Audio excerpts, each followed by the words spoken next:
Welcome to LaunchPod, a product management podcast brought to you by LogRocket. Today, while those of us in the US are taking time this week away from work, we're bringing you some of our favorite snippets from LaunchPod.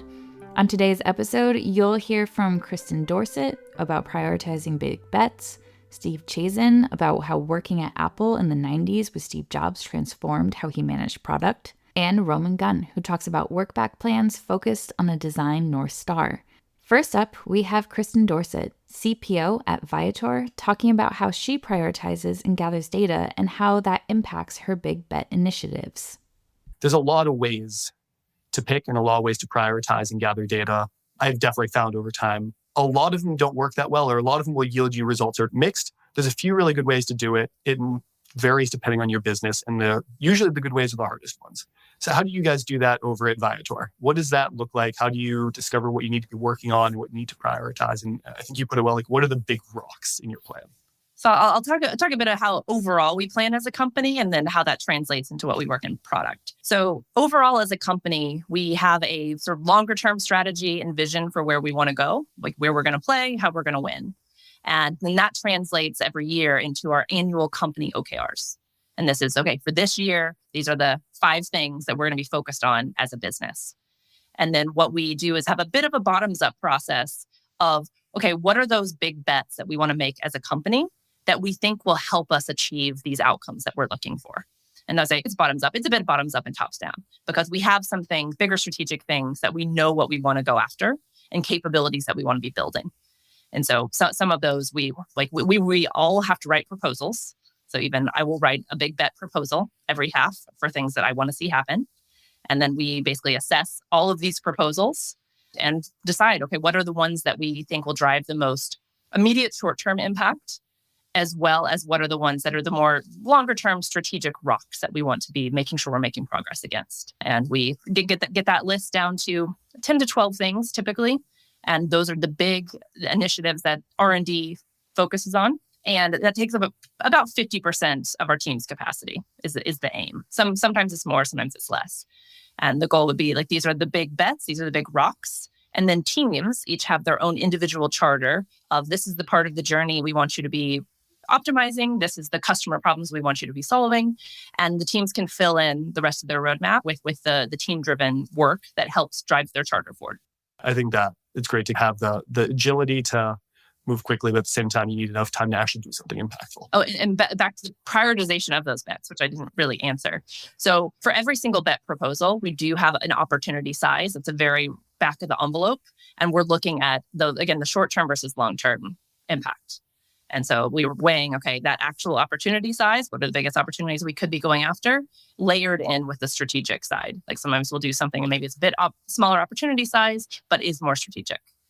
And then sometimes it's just those compliance things that come in that you just have to do. Always the things you have to do that just are no negotiation. That's when you want that optimizer in there, that right person who knows going to button it up, do it right, and just get it done.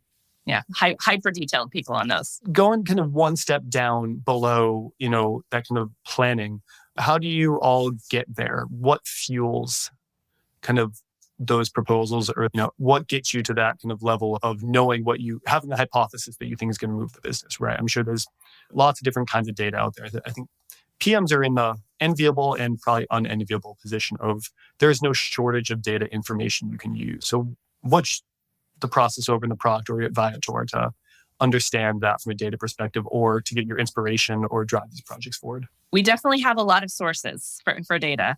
So we start at the more macro level, looking at the market, and we do market research around, okay, what's traveler trends and what are the different things that different personas of travelers are looking for, specifically for experiences. So that's one lens we take is how do we super serve those personas that we've decided we want to be super serving. Then we take it down to user research.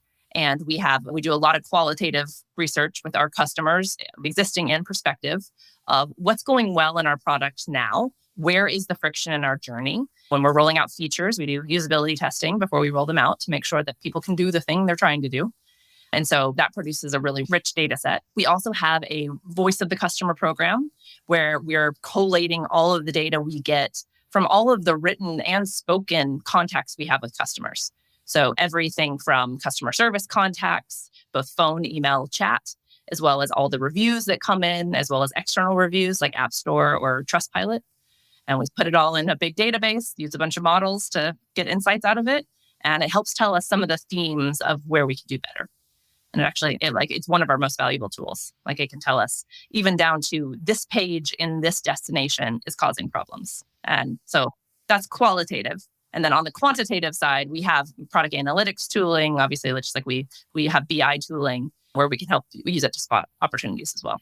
I'm really curious about this voice of customer program because I read, you talked about it before, and it gets into the point of even being a queryable database of customer feedback. And that's one thing in a B2B tool. You have hundreds of customers, maybe a few thousand, but Viator has I think I read 300,000 vendors alone, let alone end customers. So can you talk about how you do this? Because that's just that could be a product unto itself almost. That's a massive undertaking. I mean, it is basically an internal product. It's owned and driven out of our customer experience team. They actually created it originally because they were looking at all the contacts we have coming into our call center.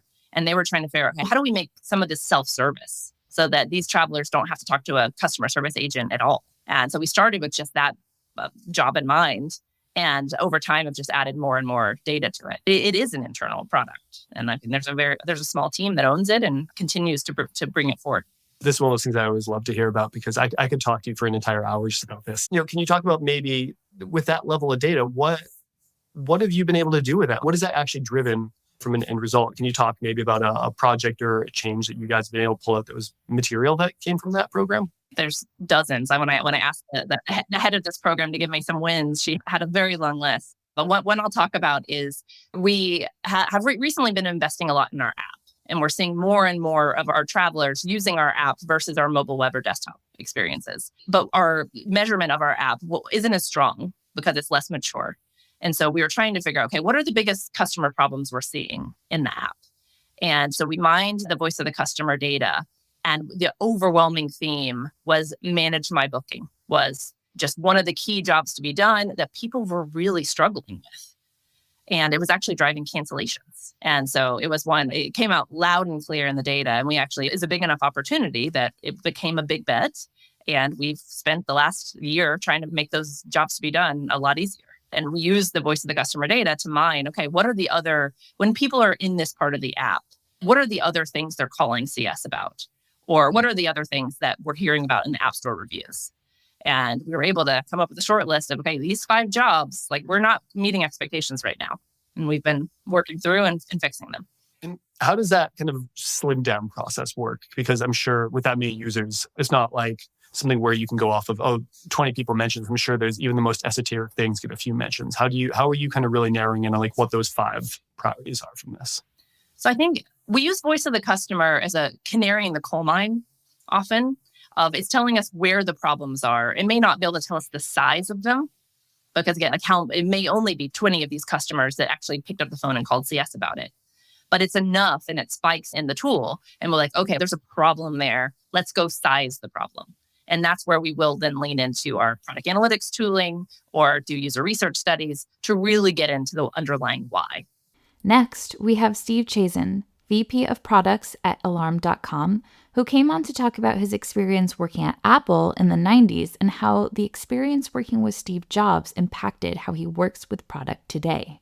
So I joined in 1991 when Apple was a rocket ship. They could do no wrong. By 97, the wheels started to fall off that bus. Steve had left 2 or 3 years before I joined, and the company really had lost its way. What was working before and all their unique value was usurped by Microsoft, right? Windows 95 kind of copied everything that was unique about the Mac, and there was really a vacuum of leadership. So I really loved working at Apple, but I didn't like those times. And I resigned right around 1997, right after Jobs had come back as a special advisor to Gil Amelio, which was really more of a marketing ploy then to get the company some attention and extend a lifeline to them. But they really had no product roadmap, no developer roadmap. It was really dark days. And almost nobody knows how close to going out of business Apple came in those days. And so I wrote a note to my boss and I just said, hey, look, I'm a fan. I'm a shareholder. I'll be rooting from the sidelines, and copied sjobs@pixar.com, which was the only email address I could find for him at the time. And a couple of days later, he calls with my boss on a speakerphone and told me to get back in the game, get off the sidelines. He used a more colorful language. And I got to essentially write my job description because I told him what we should do. And he said, go do it. And I was able to do that, work directly for him for the next 18 months. I told him it would take 2 years. We got it done in a year and a half. And it was a really exciting time. It really wrote the formula for Apple's resurgence, really listening to customers, understanding what the product needed to do versus pushing what you had on the shelf at people. And it changed my life in the way of how to build great products and understand why you build great products. Wow. What was the project you worked on? So I reconstituted what was called the Apple University Consortium. And if you remember the early days of Apple, the Mac was so different back in the late 80s that no one really wanted to write software for it. So Jobs went to the university market and handpicked like 25 schools and said, if you will endorse this platform for your students, teach them about technology, which is going to be in their lives, and that's the mission of a university, we'll give it to you at the cost it cost us to make it.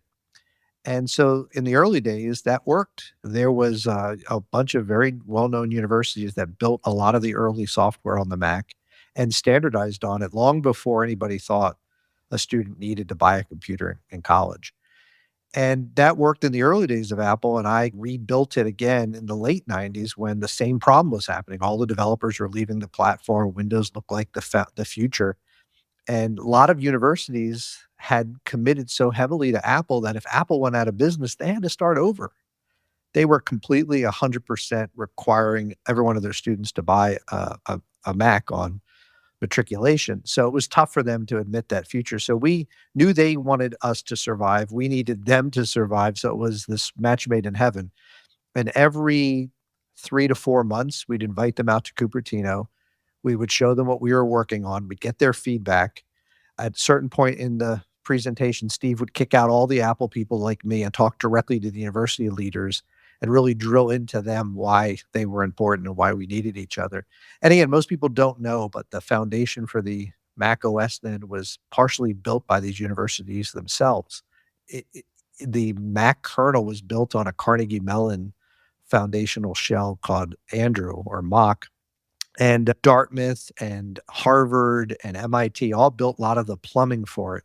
In return, we gave them an open source license to the Mac, which again, most people have not even paid attention to that because they didn't want to commit to Apple in the event Apple went out of business unless they had the code to continue their enterprise. And again, it was very fortunate that Steve agreed to do that, and that helped turn the company around. And the product we showed them was the iMac, which in many ways was built for the university customers in mind. Got it. So you were working together with all these universities to develop the next big operating system. And that's what sort of usurped the Windows 95. It was the future of the Mac. Again, there was only the System 7, System 8. That was their platform, but they had to take what the universities had built, which was the foundation for Next in itself, and then build on top of that all the components to make it into a robust operating system with all the security and platform requirements. And a lot of that was built by these university partners, converting it from what was running on the Next platform to the Mac hardware. And then later on doing it again when they converted to the Intel platform. How did you get that done in 18 months? Was it a mad dash or nights and weekends? A little bit of both. I lived in New Hampshire at the time, but my office was in California. So I would spend 2 weeks out there living at the Saratoga Inn in Saratoga, California, commuting to the Apple office and working well into the evening to make that stuff work. And that was also the same place we put the university leaders in Saratoga. And so we gave them a nice place for them to work together. So we benefited from having all these motivated individuals focusing on the same problem, which was save Apple, and then committing to buy the platform that they were putting their ideas into. So it was really a very unique time, and it worked. The iMac, not just the software and the hardware, but the marketing around it saved the company, even though technically it was no different than what we were selling 18 months before. It gave us that leg up to go. And in the meantime, the thing we were doing behind the scenes was the Think Different campaign to get people to think different about Apple and why they wanted a computer in the first place. Right. Very cool. Yeah. It goes to show how much of software is just getting the messaging out and people knowing what you do. And that's great. Are there any like Steve Jobs anecdotes or lessons that you have taken with you, or maybe some that you've shied away from having worked with him? Yeah, that's a good question. So one thing is really understanding why you're building the product. A lot of companies, they have a hit product and then they kind of milk that forever, but they've stopped thinking about why they built the product in the first place or who they built it for. Steve was always insistent that the people who were building the product were using it constantly. The feedback came from the users of it, not from the designers or a piece of paper.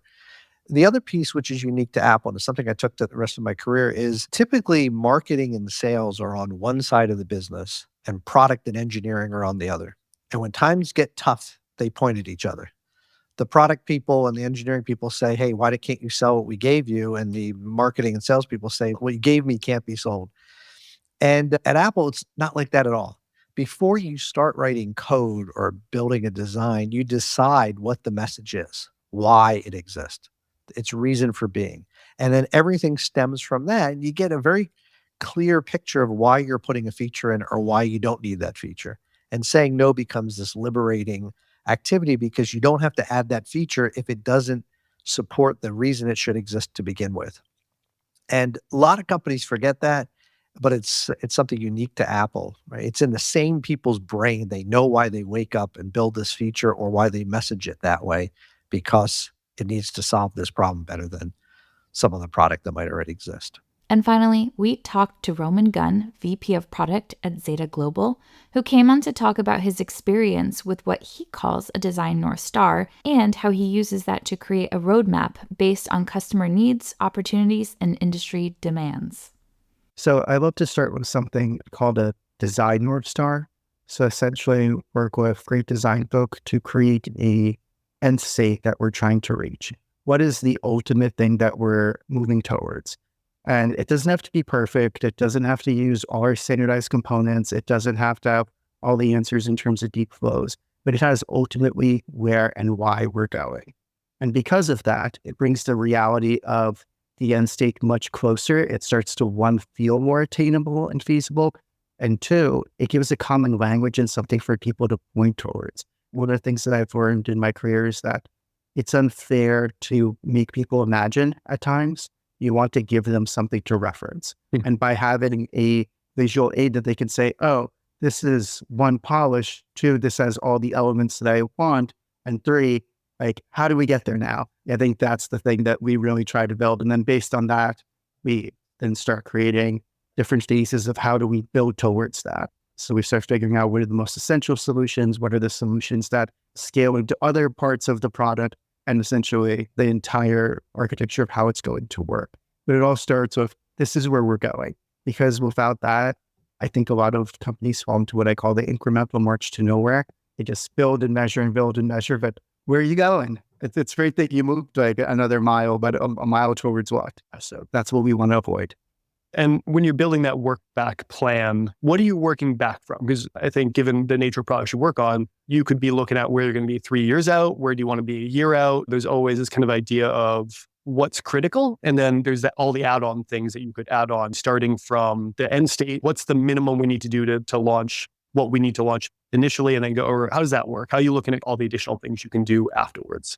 So we start with the end state, and then we figure out what are the most impactful points in getting there. What are the things that the industry demands right now?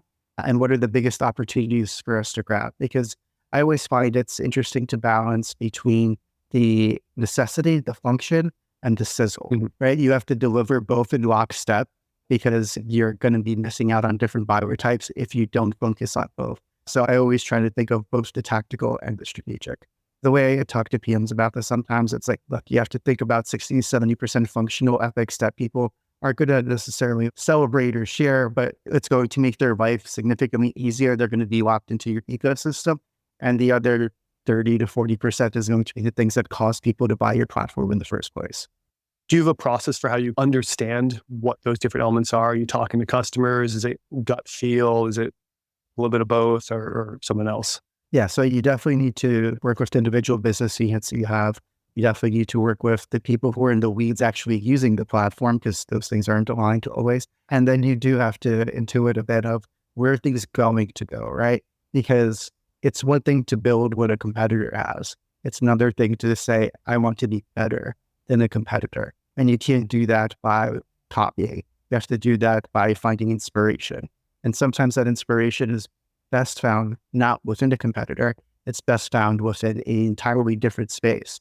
One of the things that I appreciated working in an agency environment earlier in my career is being able to see how much of the problem sets we try to tackle are similar from industry to industry. There's a lot of, if you do some good pattern matching, like 70% baseline of problems are the same. Like, how do we templatize things and scale them and make them repeatable, and we operationalize the folks that are hands-on keyboard? How do we keep the strategic users happy? And it's same from industry to industry. The difference is the working solution.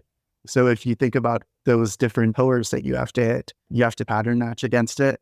And now that you know that the pattern's there, you just look at like the most interesting and compelling and easy solution, even if it doesn't come directly from your field. Right. Having experience across lots of things. Like we said, the windy road gets you to a good spot. When I was reading our background here, you have 5 pods over at Zeta. What are they focused on? It's not just all generative AI, is it? At Zeta, we actually have, before the pod layer level, the layers. Yeah. So we have the intelligence layer, which is where all the pods that I head up are. We also have the experience layer and the data layer. So the data layer is all about how we ingest information, how we make sure that there's great governance around that, great security around it, et cetera. We have the experience layer for how do you execute on all these things? How do you actually create segments? How do you send your emails? How do you target on CTV or other display channels or direct mail, et cetera? And then you have the intelligence layer, which is how do you combine all the data that's ingested into something that's meaningful and actionable? And in order to do that, we have things like analytics, we have things like forecasting, we have things like recommendations, we have things like personalization, and we have things like MLOps and generative AI. So those are the pods that we're tackling. And the next that we're going to be standing up is going to be splitting off attribution from analytics into its own dedicated space. I won't get on my soapbox today, but attribution is one of the ones that I have lots of opinions there. Especially come this summer when the cookieless world kind of crumbles, we're going to have to figure out how do we really attribute it in a meaningful way? And what's the right point of view to have in a world where people do want to feel like they're secure, that their privacy is being respected, but they also still get the relevant type of marketing to them. So that's something that we really have to focus on. How does the marketer really credit the right channel? Because you have last touch models, you have first touch models, but all those models are out of touch. So we have to figure out the right way to do it. It's such an interesting problem. I've worked at 10 plus companies at this point, over 20 years of working in marketing, and no one does it the same. I don't think any of them are dead on wrong either. So it's just a passionate topic of mine, but I digress. But I think this is right. And this is going to be the big challenge, I think, again, come this summer, where it's just like, this is an opportunity for people to unite on what is the formula for this? Can we standardize this? Lots of other technologies, whether it's USB-C or whatever have you, they said, okay, enough of all the wires, let's pick a universal standard. Maybe it's time for attribution to do the same. And that's it for this week on LaunchPod. Be sure to follow us and review us if you like this podcast, and come back next week to hear a brand new episode. See you then.